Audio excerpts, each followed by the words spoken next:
ಶ್ರೀ ಗುರು ರಾಘವೇಂದ್ರ ಸ್ವಾಮಿ ಜ್ಯೋತಿಷ್ಯ.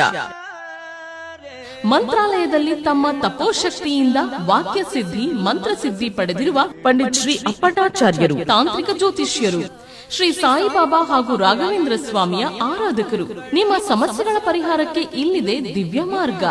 Divorce problem, ಅನಾರೋಗ್ಯ, ಪ್ರೇಮ ವಿಚಾರ, ಸಂತಾನ, ಸಾಲಬಾಧೆ, ಕೋರ್ಟ್ ಕೇಸ್, ವ್ಯಾಪಾರ, ಮಾಟ ಮಂತ್ರ ತಡೆ, ಶತ್ರುಕಾಟ, ಕೌಟುಂಬಿಕ ಕಲಹ, ಇನ್ನೂ ನಿಮ್ಮ ನಿಗೂಢ ಗುಪ್ತ ಸಮಸ್ಯೆಗಳಿಗೆ ಶ್ರೀ ರಾಘವೇಂದ್ರ ಸ್ವಾಮಿಯ ಮೂಲ ಬೃಂದಾವನ ರಹಸ್ಯ ಬಲಿಷ್ಠ ಪೂಜಾ ಶಕ್ತಿಯಿಂದ ಕೆಲವೇ ದಿನಗಳಲ್ಲಿ ಶಾಶ್ವತ ಪರಿಹಾರ ಶತಸಿದ್ಧ. ವಿಶೇಷ ಸೂಚನೆ: ಅಲ್ಲಿ ಇಲ್ಲಿ ಕೇಳಿ ಎಲ್ಲೂ ಪರಿಹಾರವಾಗದ ನಿಮ್ಮ ಸರ್ವ ಸಮಸ್ಯೆಗಳಿಗೆ ಇಲ್ಲಿದೆ ದಿವ್ಯ ಮಾರ್ಗ. ನಂಬಿಕೆಟ್ಟವರಿಲ್ಲವೋ ಈ ರಾಯರ. ನೀವು ಬಯಸುವ ನೆಮ್ಮದಿಯ ಜೀವನಕ್ಕಾಗಿ ಒಮ್ಮೆ ಸಂಪರ್ಕಿಸಿ. ಶ್ರೀ ಗುರು ರಾಘವೇಂದ್ರ ಸ್ವಾಮಿ ಜ್ಯೋತಿಷ್ಯ, ಪಂಡಿತ್ ಶ್ರೀ ಅಪ್ಪಟಾಚಾರ್ಯರು.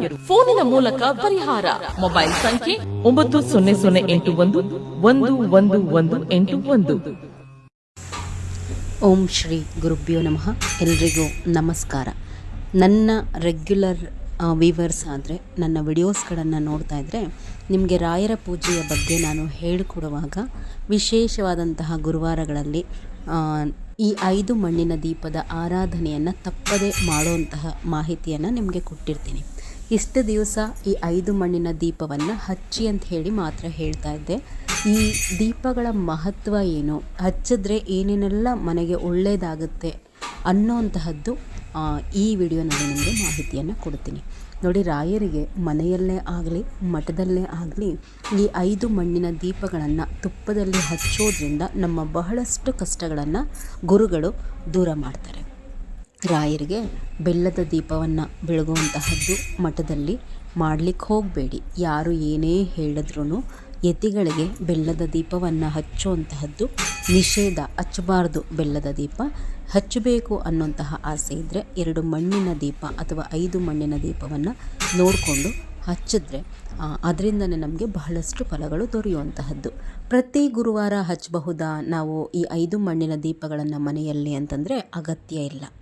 ವಿಶೇಷವಾದಂತಹ ಗುರುವಾರಗಳಲ್ಲಿ ಮತ್ತು ಕೆಲವೊಂದು ಗುರುವಾರ ವಿಶೇಷ ನಕ್ಷತ್ರಗಳ ಶುಭಯೋಗ ಬರುತ್ತೆ. ಅವತ್ತಿನ ದಿವಸ ಹಚ್ಕೊಂಡ್ರೆ ಸಾಕಾಗುತ್ತೆ.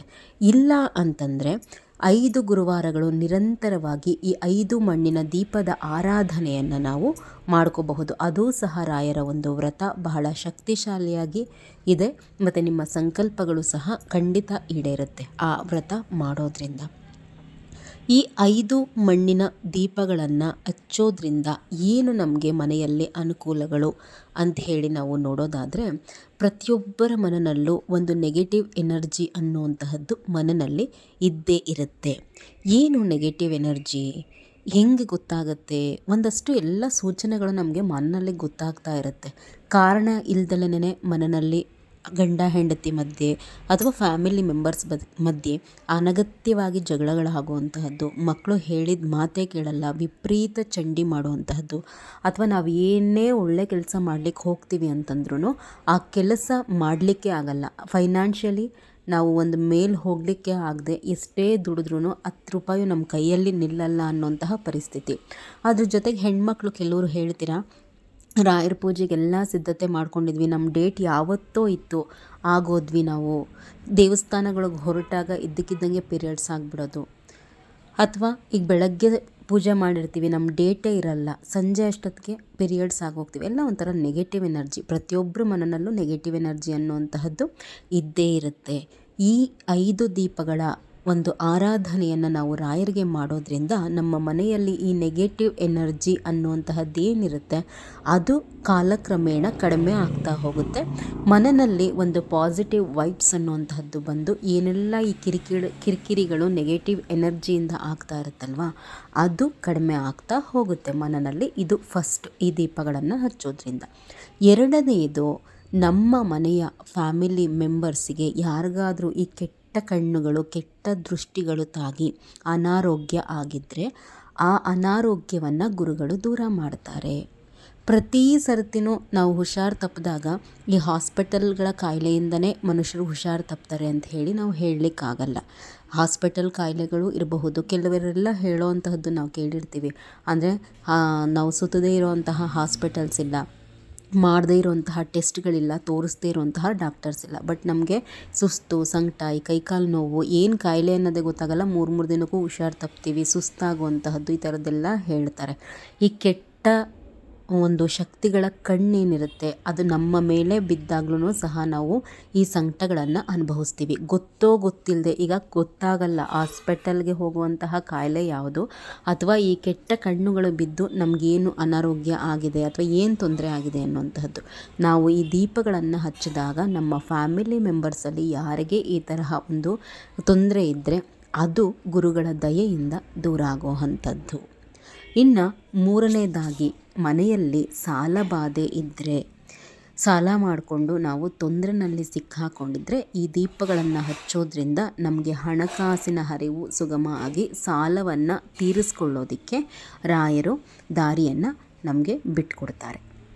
ಕೇವಲ ಇದಿಷ್ಟೇ ಅಂತಲ್ಲ, ಅಂದರೆ ಇದಿಷ್ಟೇ ಬೇಡಿಕೆಗಳಿದ್ದರೆ ಮಾತ್ರ ನಾವು ಈ ದೀಪಗಳನ್ನು ಹಚ್ಚಬೇಕು ಅಂತಲ್ಲ. ಏನೇ ಕಷ್ಟಗಳು ಮನೆಯಲ್ಲಿ ಇದ್ದರೂ, ಅದು ಯಾವುದೇ ವಿಚಾರ ಆದ್ರೂ, ಅಥವಾ ಏನಾದರೂ ಇಷ್ಟಾರ್ಥ ಈಡೇರಿಕೆ ಆಗಬೇಕು ಅನ್ನೋವಂಥದ್ದಿದ್ದರೂ ಇದು ಒಂದು ಸೇವೆ ಥರ ನಾವು ಮಾಡಬೇಕು. ನೀವು ಮೊದಲು ರಾಯರೆದುರುಗಡೆ ಇರುವಂತಹ ದೀಪವನ್ನು ಹಚ್ಕೊಂಡಾದಮೇಲೆ ಧೂಪವನ್ನು ತೋರಿಸ್ಬೇಕು. ಅಂದರೆ ಊದುಗಡ್ಡಿಯನ್ನು ಬೆಳಗ್ಬಿಟ್ಟು ಎಲ್ಲ ದೇವರುಗಳಿಗೂ ಆಮೇಲೆ ಈ ದೀಪವನ್ನು ಹಚ್ಕೊಳ್ಳುವಂತಹದ್ದು, 5 ಮಣ್ಣಿನ ದೀಪವನ್ನು. ಇದನ್ನು ನೀವು ಒಂದು ತಟ್ಟೆ, ಅಂದರೆ ಎಂಜಲು ತಟ್ಟೆ ಬಳಸಬಾರ್ದು. ದೇವರ ಮನೆಯಲ್ಲಿ ಮಾತ್ರ ಬಳಸುವಂತಹ ಒಂದು ತಟ್ಟೆಗೆ ಮೊದಲು ಅರಿಶಿನ, ಕುಂಕುಮ, ಅಕ್ಷತೆ ಹಾಕಿ 5 ಮಣ್ಣಿನ ದೀಪಗಳನ್ನು ಜೋಡಿಸ್ಬೇಕು. ಆದಷ್ಟು ಹೊಸ ದೀಪಗಳನ್ನು ಬಳಸಿ. ಒಂದು ಸಾರ್ತಿ ತಂದರೆ ಈ ದೀಪಗಳನ್ನು ನೀವು ಒಂದು 5 ಸರ್ತಿ 6 ಸರ್ತಿ ಬಳಸ್ಕೋಬಹುದು. ಆದರೆ ರಾಯರಿಗೆ ಈ 5 ದೀಪ ಹಚ್ಚಲಿಕ್ಕೆ ಬಿಟ್ಟು ಬೇರೆ ಬೇರೆ ಕಡೆ ಇದನ್ನು ಹಚ್ಚಲಿಕ್ಕೆ ಬಳಸಬಾರ್ದು. ಕೇವಲ 5 ಮಣ್ಣಿನ ದೀಪದ ಆರಾಧನೆಗೆ ಅಂತಲೇ ಇದನ್ನು ಇಟ್ಕೊಂಡ್ಬಿಡ್ಬೇಕು. ಆಮೇಲೆ 2 ಹೂಬತ್ತಿಗಳನ್ನು ಒಂದು ದೀಪಕ್ಕೆ ತುಪ್ಪದಲ್ಲಿ ನೆನೆಸ್ಬಿಟ್ಟು ಹಾಕಿಬಿಟ್ಟು 1 ಸ್ಪೂನ್ ತುಪ್ಪ ಹಾಕಿದ್ರೆ ಸಾಕು. ದೀಪಗಳ ತುಂಬ ತುಪ್ಪವನ್ನು ಹಾಕಬೇಡಿ. ಇಷ್ಟೊಂದೆಲ್ಲ ದೀಪಕ್ಕೆ ತುಪ್ಪ ಹಾಕಬೇಕಾ, ದುಡ್ಡು ಬಹಳ ಖರ್ಚಾಗುತ್ತಲ್ವಾ ಅಂಥೇಳಿ ದಯಮಾಡಿ ಯೋಚನೆ ಮಾಡಲಿಕ್ಕೆ ಹೋಗಬಾರ್ದು. ಭಗವಂತನಿಗೆ ನಾವು ಯಾವುದೇ ಸೇವೆ ಮಾಡಲಿಕ್ಕೆ ಒಂದು 100 ರೂಪಾಯಿ ಖರ್ಚು ಮಾಡಿದ್ವಿ ಅಂತ ಹೇಳಿ ತಿಳ್ಕೊಳ್ಳಿ. ಮುಂದೆ ನಮ್ಮ ತಲೆ ಮೇಲೆ ಸಾವಿರಾರು ರೂಪಾಯಿ ಒಂದು ಗಂಡಾಂತರ ಏನು ಬರುತ್ತೆ, ತೊಂದರೆ ಏನು ಬರುತ್ತೆ, ಅದು ನೀವು ಹಚ್ಚುವಂತಹ ಒಂದು 100 ರೂಪಾಯಿ ಖರ್ಚಿನ ದೀಪಗಳಿಂದಲೇ ಅದು ಕರಗಿ ಹೋಗಬಹುದು. ಭಗವಂತನಿಗೆ ನಾವು ಯಾವುದೇ ಖರ್ಚು ಮಾಡಿದ್ರೂ ಮುಂದೆ ಅದು ದ್ವಿಗುಣ ಆಗಿ ನಿಮ್ಮ ಕೈಗೆ ಸೇರುತ್ತೆ. ಒಂಥರ ಸಂಕಟ ಪಟ್ಕೊಂಡು ಮಾಡಲಿಕ್ಕೆ ಹೋಗಬಾರ್ದು. ತುಪ್ಪದಲ್ಲಿ ಹಚ್ಚಬೇಕಾ, ತುಪ್ಪದಲ್ಲಿ ನಾವು ತಿನ್ನೋದ್ರಲ್ಲಿ ಸ್ವಲ್ಪ ಕಡಿಮೆ ಆದರೂ ಪರವಾಗಿಲ್ಲ, ಹಚ್ಚಿ. ಗುರುಗಳ ಮುಂದೆ ತುಪ್ಪದ ದೀಪ ಹಚ್ಚೋದಕ್ಕೆ ಅದರದೇ ಆದಂತಹ ಪ್ರಾಮುಖ್ಯತೆ ಇದೆ.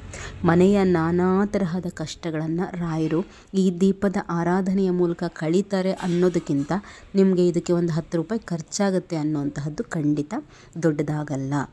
ಮತ್ತು ಯಾವ ರೀತಿ ಹಚ್ಚಬೇಕು ಈ ದೀಪಗಳನ್ನು ಅಂಥೇಳಿ ನೋಡೋವಂಥದ್ದಾದರೆ, ಬೆಂಕಿ ಕಡ್ಡಿಯಿಂದ ಹಚ್ಚಬಾರ್ದು. ಈ ದೀಪಗಳನ್ನು ಊದುಬತ್ತಿಯಿಂದ ಹಚ್ಚಬಹುದು. ಇನ್ನೂ ಬಹಳ ಶ್ರೇಷ್ಠ ಅಂತಂದರೆ ತುಳಸಿ ಅಗ್ಗಿಷ್ಟಿಕೆ. ತುಳಸಿ ಅಗ್ಗಿಷ್ಟಿಕೆ ಅಂತಂದರೆ, ಈಗ ನೀವು ಗುರುವಾರ ರಾಯರಿಗೆ ತುಳಸಿಯನ್ನು ಹಾಕೇ ಇರ್ತೀರ. ಆ ತುಳಸಿಯನ್ನು ನೀವು ತೆಗಿತೀರಲ್ವ, ಅದನ್ನು ಹೊರಗಡೆ ಹಾಕೋದಕ್ಕಿಂತ ಮುಂಚೆ ಅದರಲ್ಲಿ ಎಲೆಗಳನ್ನೆಲ್ಲ ಬಿಡಿಸ್ಬಿಟ್ಟು ಕಡ್ಡಿ ಅಂತಹದ್ದನ್ನು ನೀವು ಮುರಿದು ಇಟ್ಕೋಬೇಕು. ಒಂದು ಬೆಂಕಿ ಗಡ್ಡಿ ಅಷ್ಟುದ್ದಕ್ಕೆ, ದೊಡ್ಡ ಬೆಂಕಿ ಗಡ್ಡಿ ಬರುತ್ತಲ್ವ ಅಷ್ಟುದ್ದಕ್ಕೆ ಮುರಿದು ಇಟ್ಕೊಂಡು ಒಂದು 3 ದಿನಗಳ 4 ದಿನಗಳ ಕಾಲ ಒಳಗಡೆ ನೆರಳಿನಲ್ಲೇ ಒಣಗಿಸ್ಕೊಳ್ಳಿ ಚೆನ್ನಾಗಿ ಕಡ್ಡಿಗಳನ್ನ. ಅದಾದಮೇಲೆ ದೇವ್ರ ಮನೆಯಲ್ಲಿ ಒಂದು ಬಾಕ್ಸ್ನಲ್ಲಿ ಹಾಕಿಟ್ಕೊಂಡ್ರೆ ಈ ದೀಪಗಳನ್ನು ಆ ಕಡ್ಡಿಯಿಂದ ಸ್ವಲ್ಪ ಎಣ್ಣೆಯಲ್ಲಿ ನೆನೆಸ್ಕೊಂಡು ಆ ಕಡ್ಡಿಯನ್ನು ಇದರಲ್ಲಿ ಹಚ್ಚಿದ್ರೆ ಆ ಕಡ್ಡಿಯಿಂದ ದೀಪಗಳನ್ನು ಮನೆಯಲ್ಲಿ ಶನಿ ಬಾಧೆ ಯಾರಿಗೇ ಇದ್ದರೂ ಸಹ ನಿವಾರಣೆ ಆಗುತ್ತೆ.